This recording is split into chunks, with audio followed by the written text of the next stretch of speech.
content ow'ensasagge nga oba oyina akusumbwa ng'agenda n'amulangira. Balaam Balugahara yavuddeyo n'abanga amutuuza mu bigambo paka we yakkiriza n'agamba nti oyo nze naye nabikola dda naye nga all in all ebisiyaga yabirya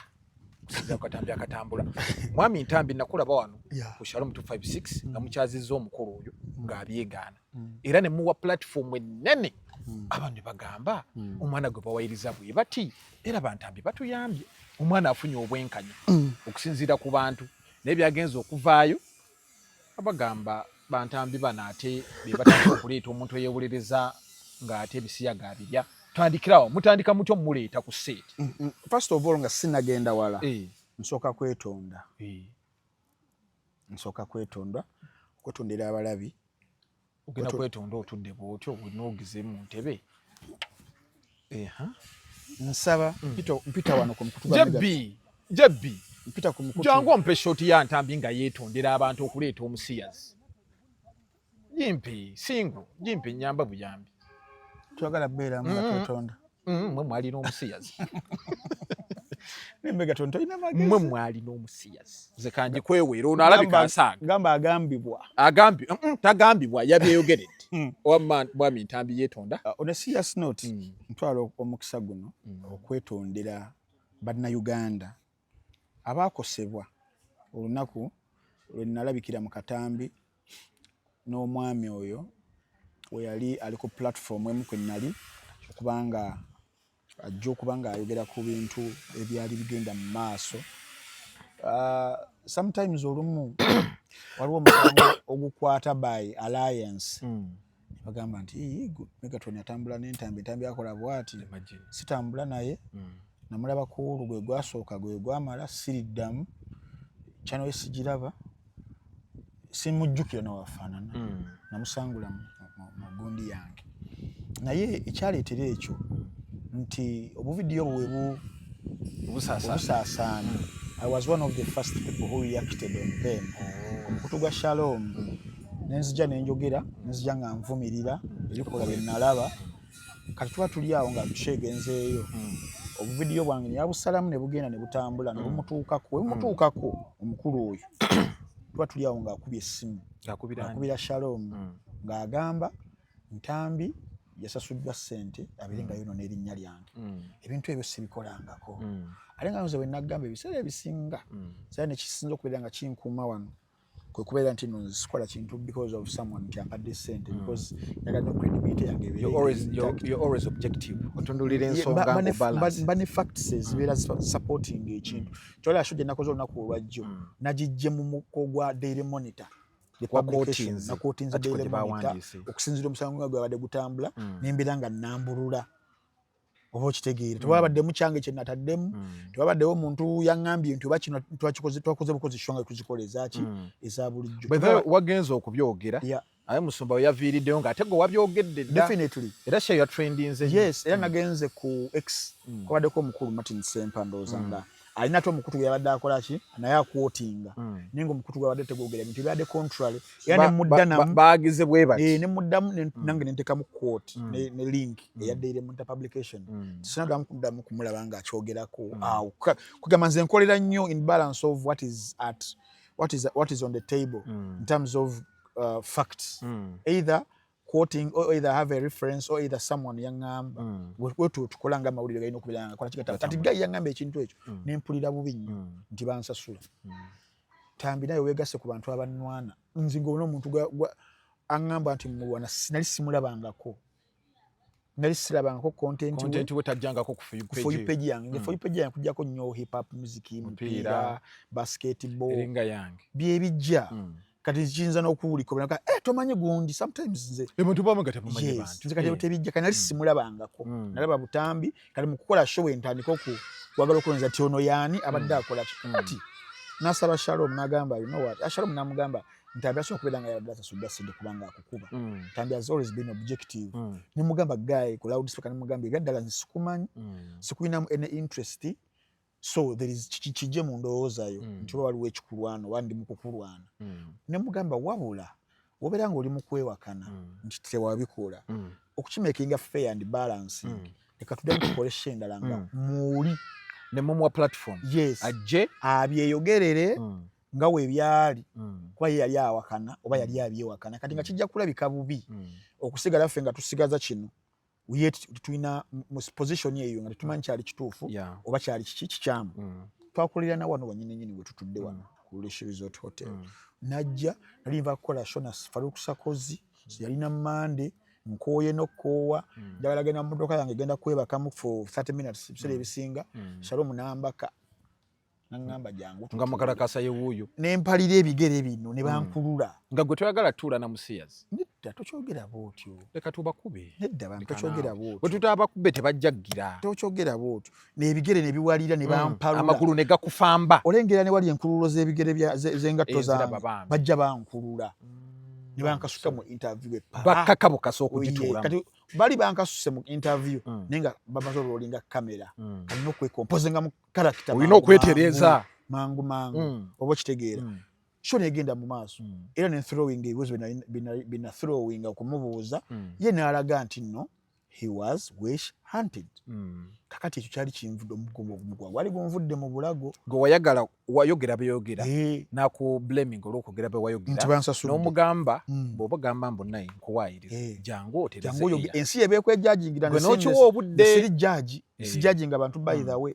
kati ensi ebeera emanyi obaani ntambi yebadde omutuufu oba ono yebadde omutuufu oba ye mutuufu naye era n'ensi teyajajinga paka yesterday. It was yesterday but one. Yes, yesterday but one. Today is Thursday. On Tuesday, I heard nti video bwe bufuluma butuuka mu ba ministries ezenjawulo including Balamu nti maama w'omwana nti omwana alabikira mu katambi ako ebyaddala nga Balamu yagambye omwana minor bambi emyaka mito neera ne waba mukulu lwaki ate oba omukutamya natuuka nosesema n'omukola akafeeki famayika bebi kutama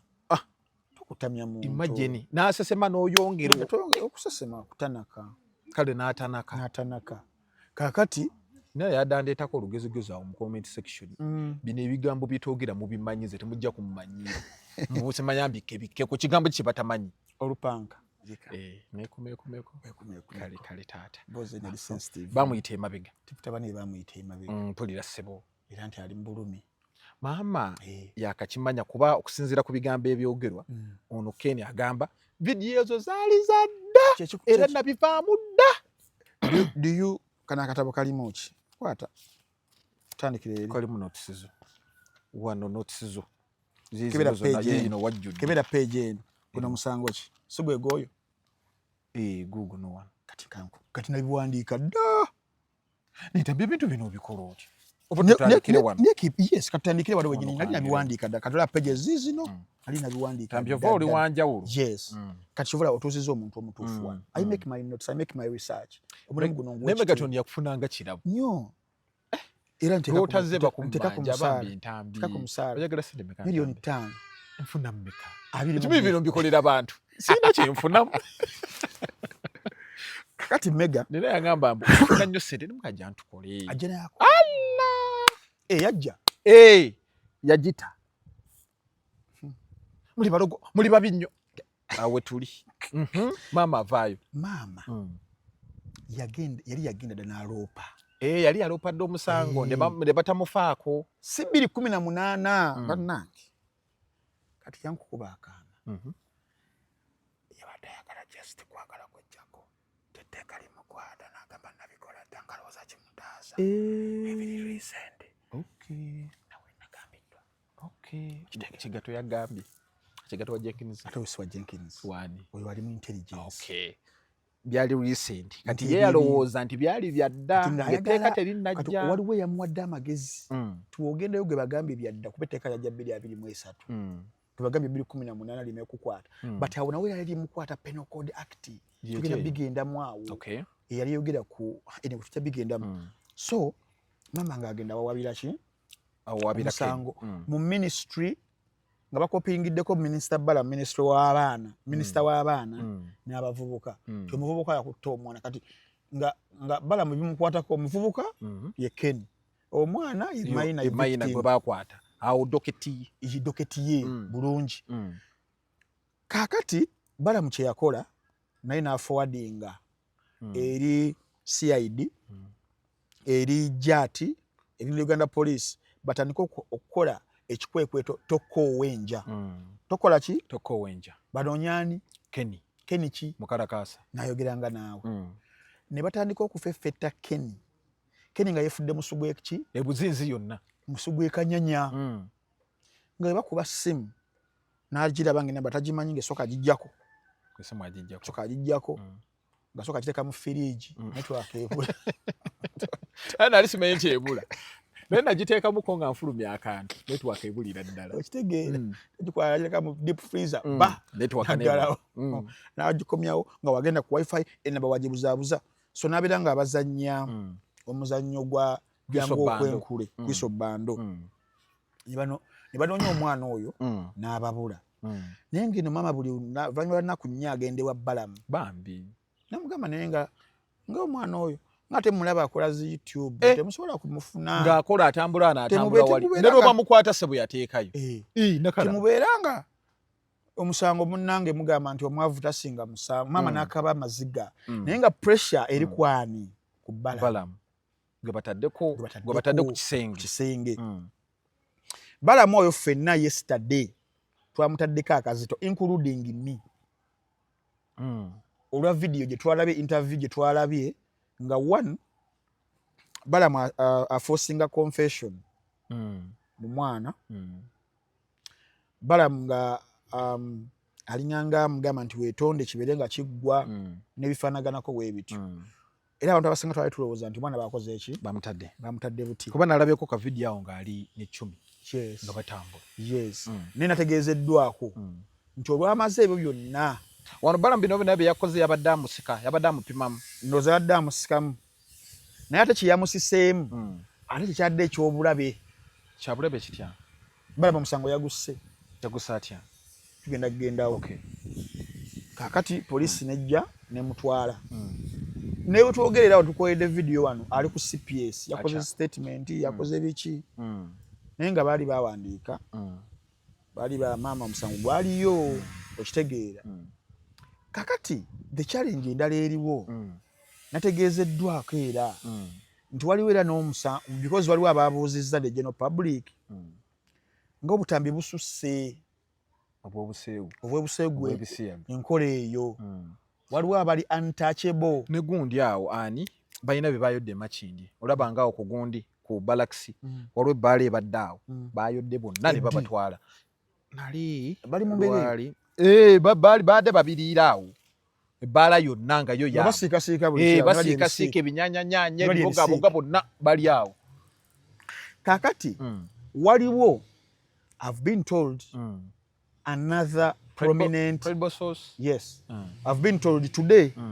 waliwo jidde wali simu gye mbaddeko wali mu Kasonda kulaba obadde mu kafumu ndeekaano nnemesa ebadde eva mu intelligence naye kyali wange obbi wange nasoma naye nesijja mwogera naŋŋamba muffe bannakantu kati oyo omu baamukutte waliwo omulala gwe banona essaawa yonna bannakantu ani ayinza okuba nga abirya kandabe ani awo kale muteekawo mu comment section ani ayinza okuba nga ali ebisiika ali ebinyanyanyanya era nga Balamu baamugamba Balamu lwaki tokwata muvubuka oyo Balamu n'abagamba tannafunako complainant ne bagamba Balamu amateeka gamanyi bulungi ekyo ekikolwa ekyo ekiri criminal ekyaganibwa tekinabako complainant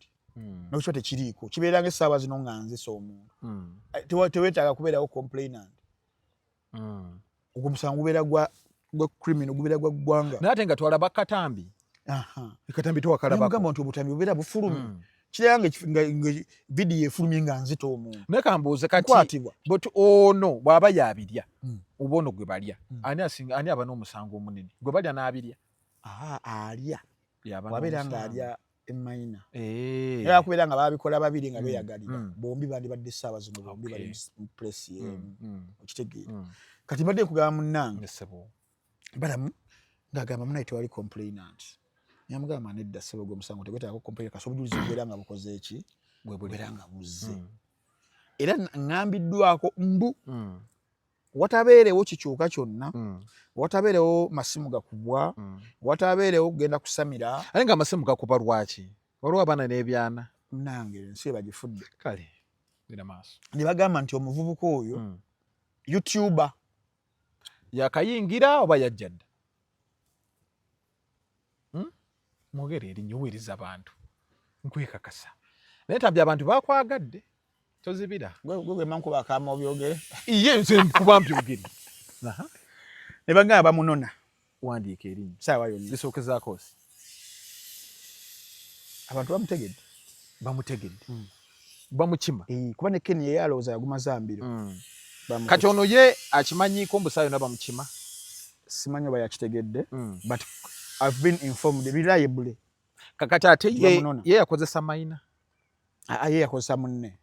beekozesa kati bamunona abatwalire ne banne kitegeeza ekibinja kinene era bagamba nti eno situation ya Kenya egenda kusettinga president emezese ministry ya Balamu ne ministry ya ethics amakiro oba mulimu abaana n'ebyana kati bo bali mu katu balina pressure y'amaanyi they want to show that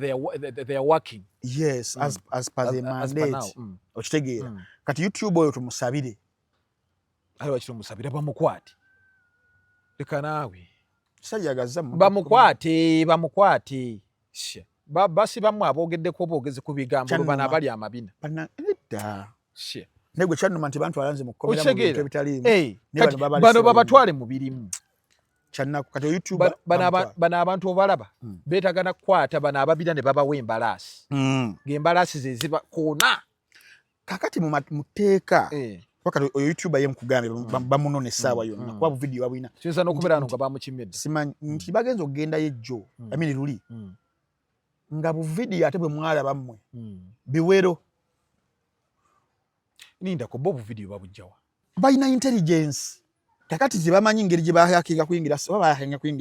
mulimu ate ebikambwe byono gwe bagenda okwata ono gwe bakutte mbw ate ayina ebirala atereka n'obutambi nti bye mwalaba biwero kyula Balamu yabadde munyiivu oyo teyaseyaga mwana kumutta ebigambo bikendesekendezeko obuzito ngambe ki tufunefune engeri teyamulya lupanka kumutta panna tobolaba ono kati kankunyumize firimu yabaddewo esibu batuuka nga bakira banoonya Ken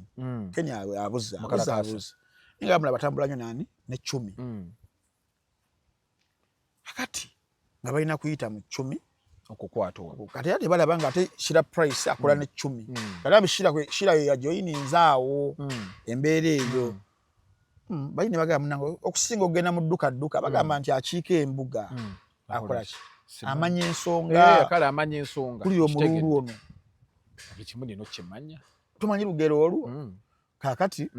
nga batuuka bakira Balamu yabalinze dda mu ofisi Balamu nga bagamba for purposes of transparency and accountability kabibeere on record yes esimu kekole ki kabagiteekeko keerume kati munnange omuvubuka yagenza okugendayo ng'alowooza nti tebamuyinaako concrete evidence balaba buno butambi before ebyabadde ku kamera bagayi bamulaze obutambi obulala bwabadde tamanyi nti no state erina nti CID erina naye bimulabako wee bati ne gamumyuka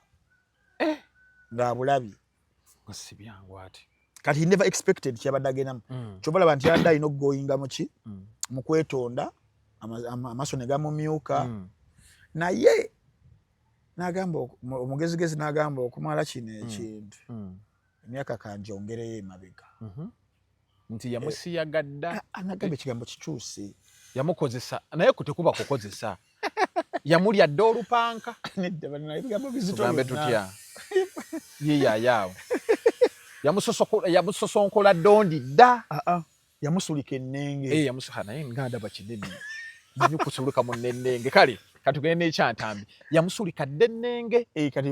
obwongo bumuweereza ekyo nti opushinga 2018 osimatuka etteeka lya Anti-Homosexuality Act ya 2023 era lirisoma nga ligamba nti same-sex sexual act attracts life imprisonment. Gwe wenna akola omukwano ogw'ebikukujju bakusiba mayisa. Then aggravated sexual homosexuality certain serious circumstances can attract the death penalty. awagambye ate aggravated kyeki nze saasoma minor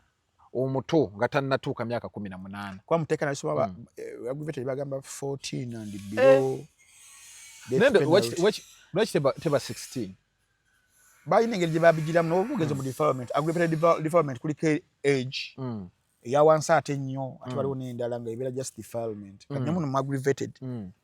nga bo bagamba nti life imprisonment oba death penalty kati kyesijjukira bulungi munansaasira teteeka yino mu kulitwala mu kulizzaayo mu constitutional court mulimu obuwaayiro obwagibwamu mumu ku bo ndowooza ekya death penalty bayinza oba bakijjamu kangezeko kiba kikyalimu ono Ken Mukalakasa guba mugudde mu vi agenda kalaba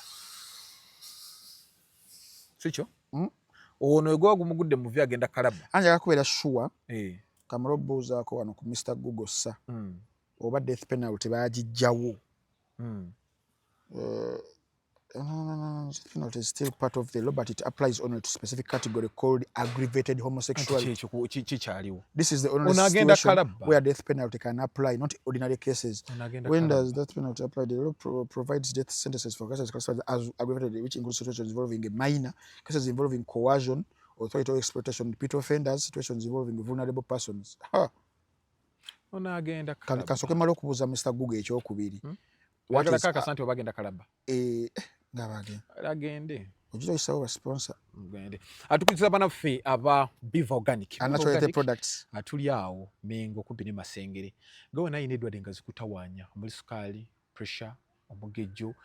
ina amasavu mu mubiri, okiwanga kikuluma, amagumba bagakuluma, omubiri tewebaka, oyina omuliro mbigere, oyina obusundu. Gwe etaga nga amanyi g'ekisajja oyina matono. Taleseka wake up call zokuka.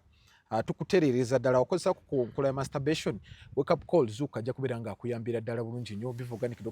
Dr. Senjobe agamba mukyalireko leero kuba ku namba y'essimu eri awo ate gwe ali ewere ggwanga osobola oyita ku WhatsApp number still enamba ezo eziri awo wansi obeere nga onoonya ku Dr. Richard Senjobe ajja beera nga akuyambira ddala bulungi nnyo gwe wenna ng'endwadde zikutawanya buli bulwadde tugamba ndi ayo yekulwaza ndi ayo yekuwonya. Beef Organic Dr. Senjobe akulindiridde akuwonye bulungi. Ngutidde mwataawo kalamba kasabira nga ali wansi wa myaka 18 agenda kalaba Ken Mukalakasa agenda kalaba Ken Mukalakasa yegumuka mu vi agenda kalaba death penalty death what baba mukuba masasi bamutuga bamuletera ebintu bya amuga katoyagala sasi mpiso muguwa kiki kyoyagala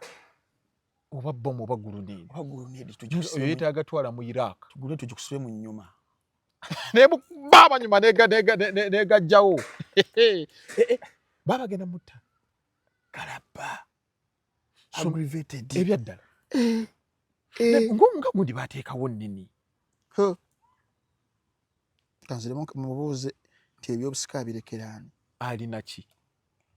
kyano agenda kalaba ababiri nga bali ku kizibu waliwo ebbaali emu eri awo Kasubi nayo mwebali singa nabo bonna bagenda ne babakwata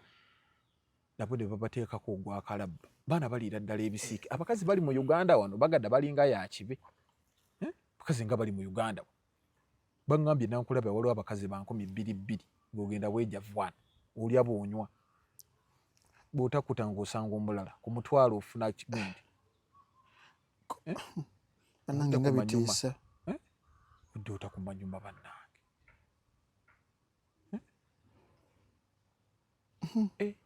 kalaba babateekeko abakazi banoonya babaagala bano ate bazze mu mabina abakazi nga banoonya abasajja naye nze omwana namulaba engeri gy'akanula amaaso akanula alinga enti eraberooli n'ebintu byakola nga taswala kwagambye mbu kyagenda birekera biriwa byo byalina YouTube ye yino bagireeza ekiba kya bugagga pozi Mukalakasa gyatambula nayo baana beekola ebintu naye omuntu najja nga ayagala kulya bisiyaga bamukolera ki bichi batandise okwogera anti ngamba tunyumya mbunyumya ngayagala kulya bya bisya kisiro nze mupamira pamira tize mupamira pamira ndeeta mbanga gundi okutekuba kupama muwalukira naye entambi kati omwana agenda aliko ekyo kya kalapa kati kyakunyumiza nkuzaayo okagambirabi kakati challenge eriwo ekyali emu bweti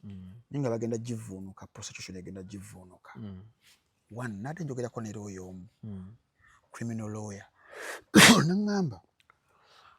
balamu kye yakoze legally kisobola okuweakeninga omusango kitya one nti omuvubuka confession gye yawadde yabadde alukinga nga ali under duress under coercion ne waba nga yavuddeawo n'agenda n'akola statement ku CPS era still nti intimidation coercion and all that nga yewala byabyogira kino balamu kye yakoze kyabadde si kujja bujulizi mwoyo gayi kuba yabadde alaga ng'abyegaanye yabadde yeegaana ono n'amukangamu nagaye kale kati yabeera coercion kati mu mateeka ebiseera ebisinga obujulizi confession is out of situations ngaezo bagitwala nga coercion. Can I ask you? Yes. Tulaba n'amateeka bagundi ab'ebitongole ebikuuma ddembe abantu gye batwala gundi abasirikale gye batwala abantu baziyita safe house. Abantu abamu okubajjamu information abamu babatemako obugalombo abamu ne babawa bigoonya abamu ne babakola ki nanti ngamba mu mateeka tekikkirizibwa ne kati bali bayinza baba bajjamu ebyo for security purposes bababuulire ani agira kino ani akola kino ani akola kiri but mu mateeka obujulizi obufuniddwa under such situations biba indemnifiable mu court wabula mu mateeka bagamba nti evidence erina okustandinga independently kira kitegeeza nti eyo situation still webeera nga yabaddewo but ate still ya prosecution esobola okuddamu nebuildinga omusango ebyo bya confession nga tebigendeddeko neddamu negubuildinga bupya webeera nga erina bino wammanga there is medical evidence ti omwana oyo bamala omukola ebyo yagenda mu ddwaliro ne balaba report ya penetration eyaki DNA nebifaanaganako weebityo teyamusiga siriimu teyamukola ki ekyokubiri era still case ekyasobola okuzimbibwa singa waliwo witness testimony nti omwana oyo yaliibwa natestifyinga ekyokusatu gukyasobola okuyimirira omusango ogwo singa waliwo digital evidence eyo tugirina forensics byebyo babigenzeemu byebyo byebyo wadde wano yeeganye baloya bebagambye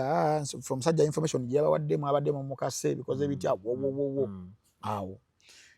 digital evidence weereyo obutambi forensic egikozeeko analysis nga yeeyo witness testimony omwana agikoze yakolebwako ebyo medical evidence eraga n'ekirala nga waliwo what we call circumstantial evidence so there is a maxim gye nakugambako lulimpa peni yange gye bagamba nti res ipsa loquita mama nyabo si Lufaransa Latin bagamba res ipsa loquita kitegeeza ki simanyi amazima geeyogerera the facts speak for themselves oba okitegeera kakati ono omwana ayogerwako ali under age myaka 18 wana tuli myaka 16 ali wansi wa myaka 18 yes jona jona gyalina kasabira nga ali wansi 17 ali under 18 kati tuli mu key evidences eziyinza okukozesebwa olwo Kenya gamumyusa ali mukaki mbuzeeko gali mu kaguli kakati oyo nga ebyaddala mwana ali under tukyali ku aggravated omwana atanaweza yes 18 yes now ekyokubiri nga waliwo proof of sexual act that is medical report or other evidence about digital bond and then identification of the accused okitegeera kakati awudife gundi omusawo gudamu ne gubuilding bwa okitegeera naye abajja mu defendinga bajja kuddayo ku kiri nti if coercion was coerced, I mean if confession was coerced, but defense lawyers bajja kugamba bajja challenginga through what kyebayita challenge it through a trial within a trial. Yani bajja kwajuwinga bayite violation ya fair hearing ya article 28 ne freedom from self incrimination. Ne kati yonavuddeyo dda nti bajja bizimba bityo, but still bano tabagenda baba siru bagenda kudda building according to evidence eriwo obujulizi tebajja kwekwasa kya Balamu nti yamugyemu ki information nga mukambwe kati ye Balamu yabadde yeetaasa ku side ye kitakola kati ye yalaze nti that's why you get the statement here gamba nti you people you said that I'm not serious, yes, so the guys here, yes, yeah, you get it. Kati ye Balamu yadagala kujjako pressure ya kusubscribinga ku Focus TV yani bingi